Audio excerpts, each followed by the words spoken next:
రూపాయి అంటే ఏమిటో తెలియజెప్పే ఆర్థిక శాస్త్రం అంచులు తాకిన అఖండ మేధావి.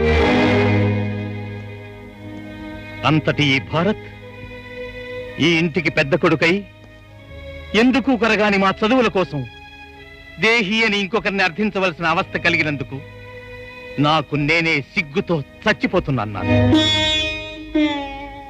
అన్నయ్యకు ఉద్యోగం ఇచ్చి ఆయన విజ్ఞానాన్ని ఉపయోగించుకోలేని ఈ వ్యవస్థ దౌర్భాగ్యపు వ్యవస్థ. అందుకే ఈ డబ్బు నాకు వద్దంటున్నా.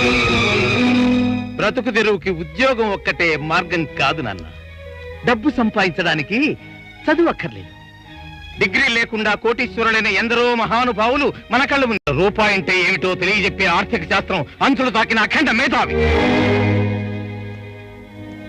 అంతటి ఈ భారత్ ఈ ఇంటికి పెద్ద కొడుకై ఎందుకు కరగాని మా చదువుల కోసం దేహి అని ఇంకొకరిని అర్థించవలసిన అవస్థ కలిగిన